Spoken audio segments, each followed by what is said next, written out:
Quelques 1,33 million de réfugiés sud-soudanais sont spontanément rentrés chez eux depuis la signature d'un accord de paix revitalisé en octobre 2018 jusqu'au 31 mars 2024, a déclaré mercredi le Haut-Commissariat des Nations Unies pour les réfugiés HCR. Le retour de 45 429 Sud-Soudanais a été vérifié et signalé en mars, soit 12% de plus qu'en février, a indiqué le HCR dans sa dernière mise à jour publiée à Djouba, la capitale du Soudan du Sud.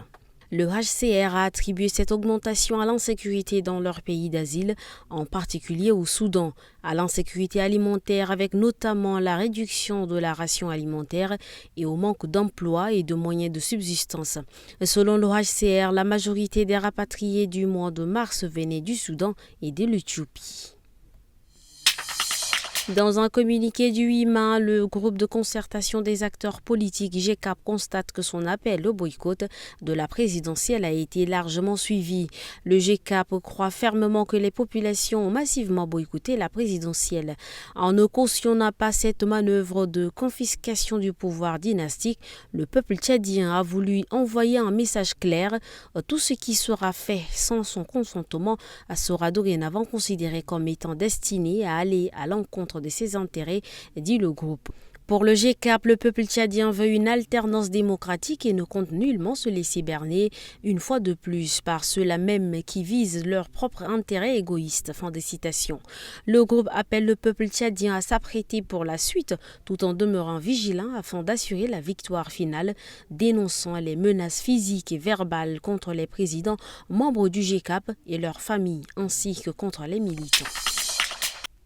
La coordination des experts électoraux africains présente dans un hôtel à N'Djamena le rapport préliminaire de sa mission d'observation de l'élection présidentielle du 6 mai au Tchad. La coordination souligne que sa mission d'observation internationale, constituée de 121 experts, s'est déployée dans les villes de Doba, Abéché, Moundou, Massakori, Kélo, Biltine, Adré, Sar, Faya Larjo pour suivre et observer le déroulement de l'élection.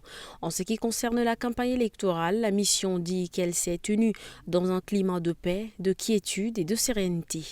Cependant, il y a eu quelques-uns qui tenaient des propos discourtois de nature violente, souligne la commission. Au cours de l'élection présidentielle du 6 mai dernier, Wakitama a observé 88 bureaux de vote des différents arrondissements de la ville de N'Djamena et a également recueilli des informations de ses militants dans différentes provinces. Il ressort globalement que le scrutin s'est déroulé dans la tranquillité, sauf à Moundou et à Abéché où il est déclaré des cas de mort. Sur le déroulement du scrutin, l'équipe a noté des manquements qui font écho aux craintes et soupçons mentionnés par Wakitama avant le scrutin et qui ont motivé l'appel au boycott.